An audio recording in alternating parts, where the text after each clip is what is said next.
I sat beside Eleanor, her frail fingers trembling against the worn-out fabric of the blanket draped over her lap.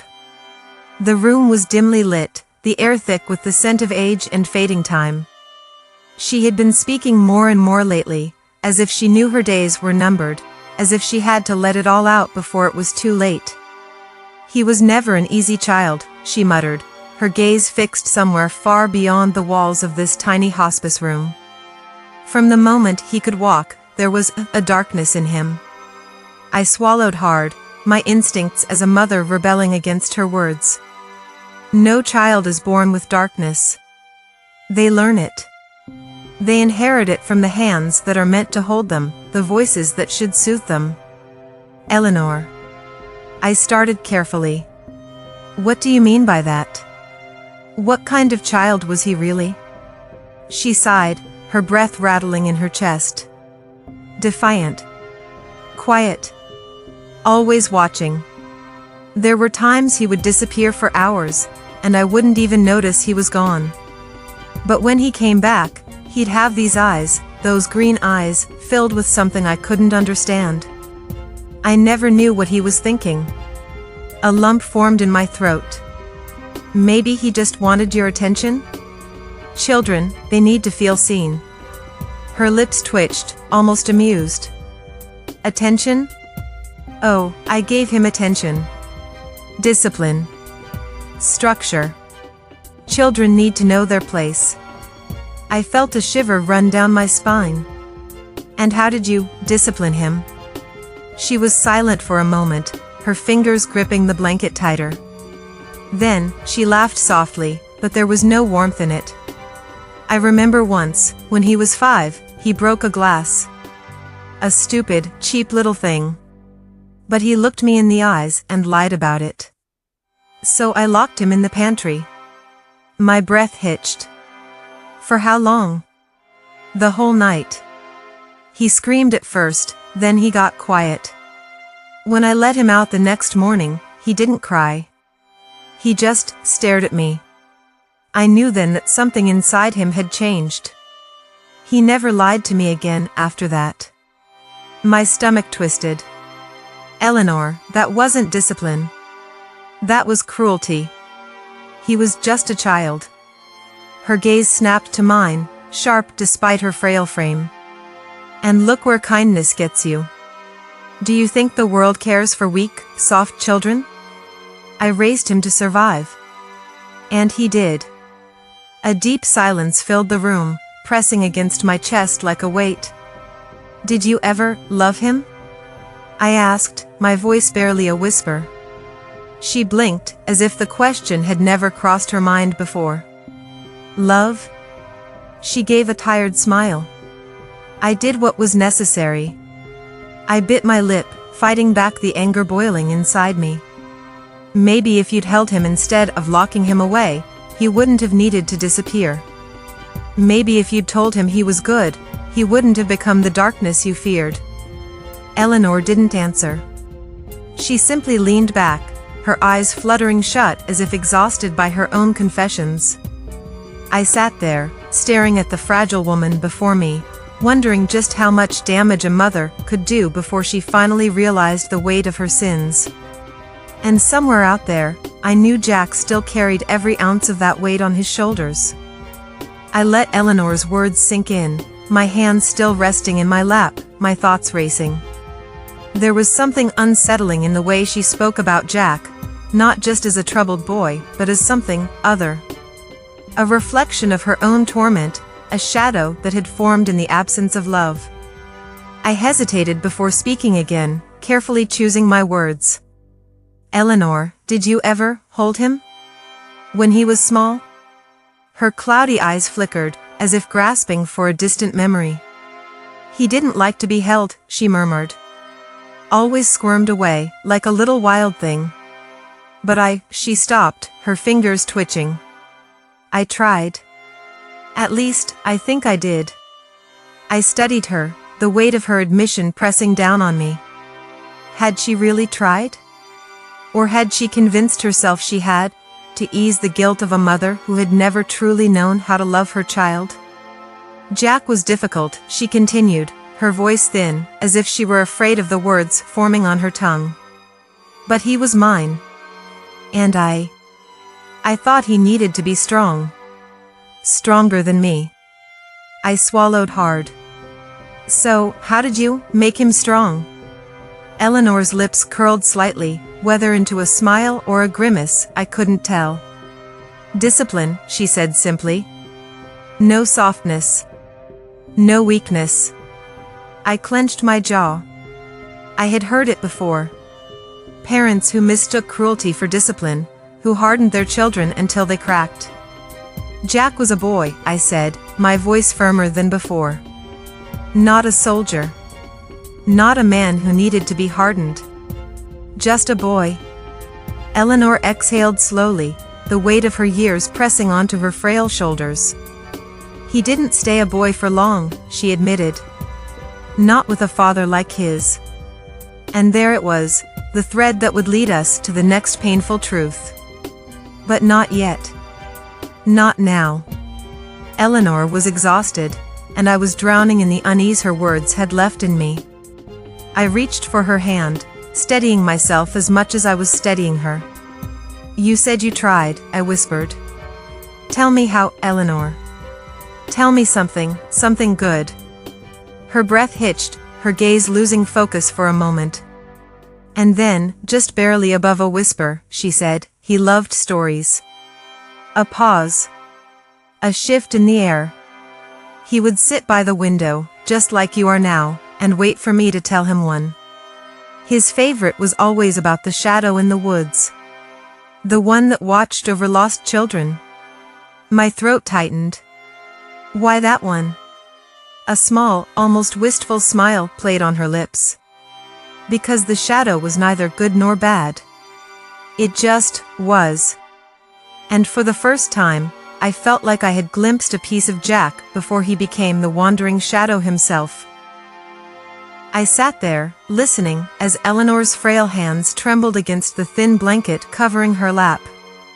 She had spoken of Jack in fragments, weaving a picture of a child so unlike the man the world believed him to be. But there was something else now, a shadow lurking just beyond her words.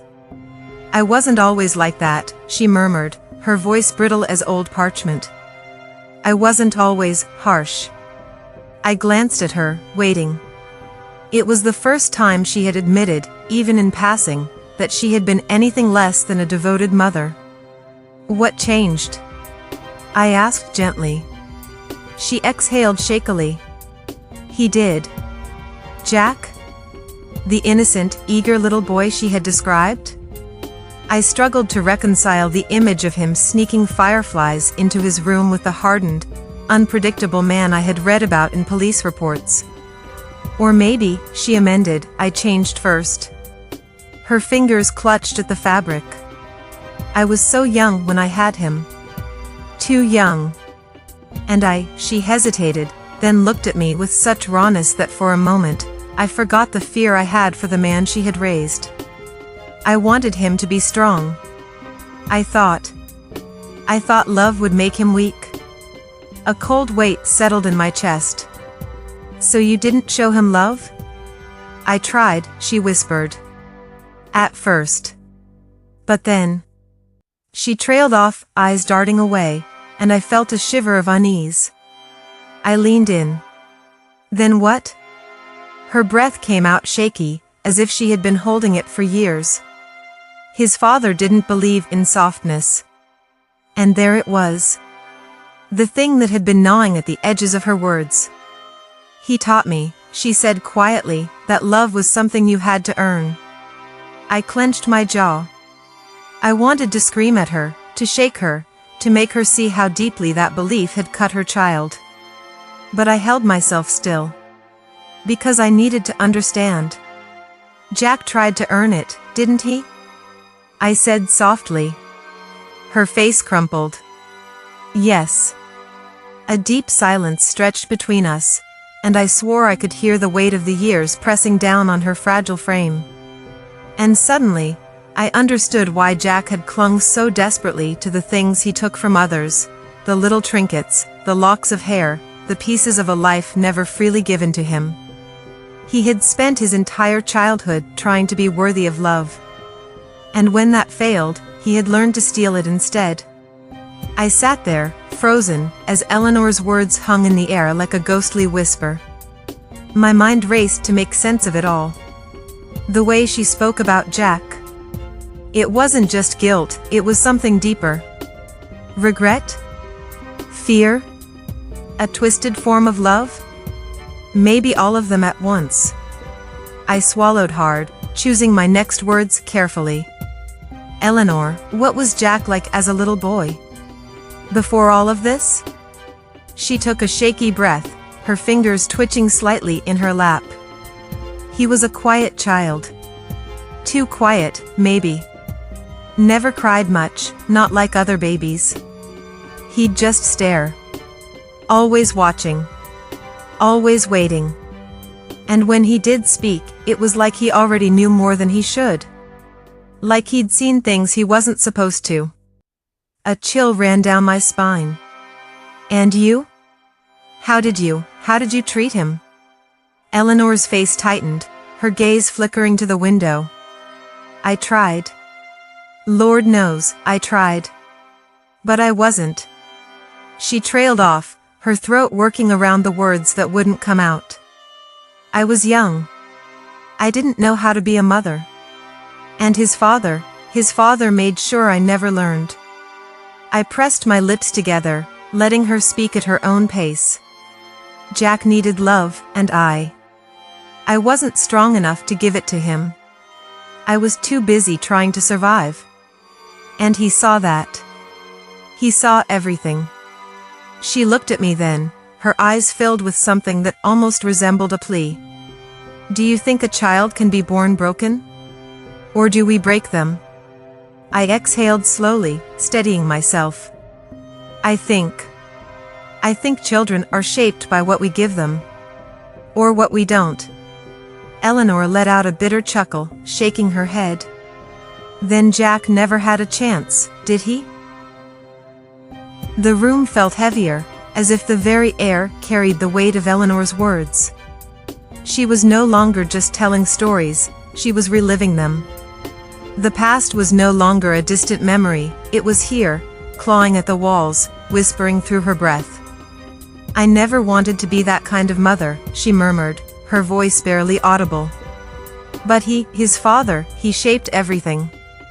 And Jack, he suffered for it. The nurse's grip tightened around the armrest of her chair.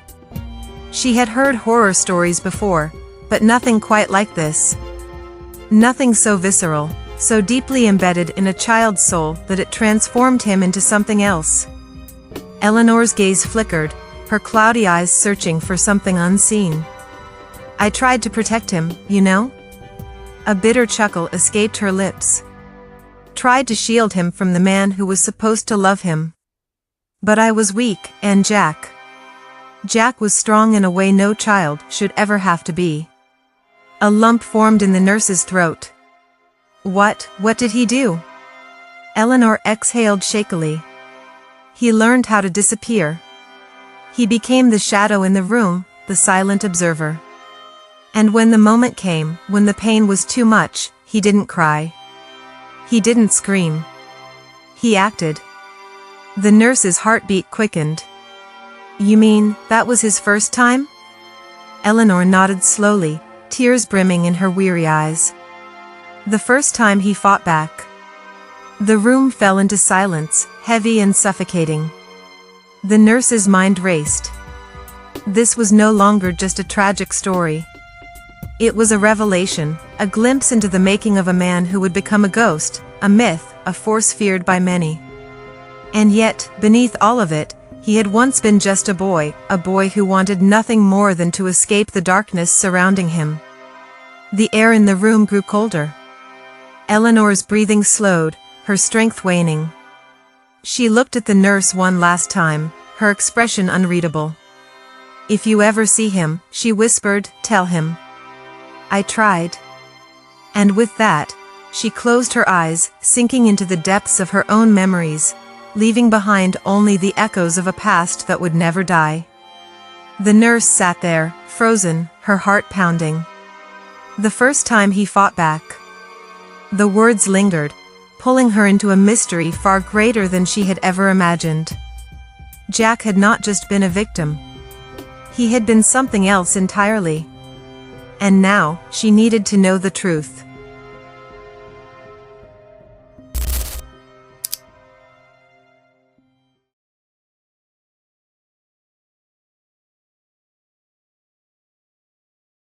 Jack may be here, maybe right next to you.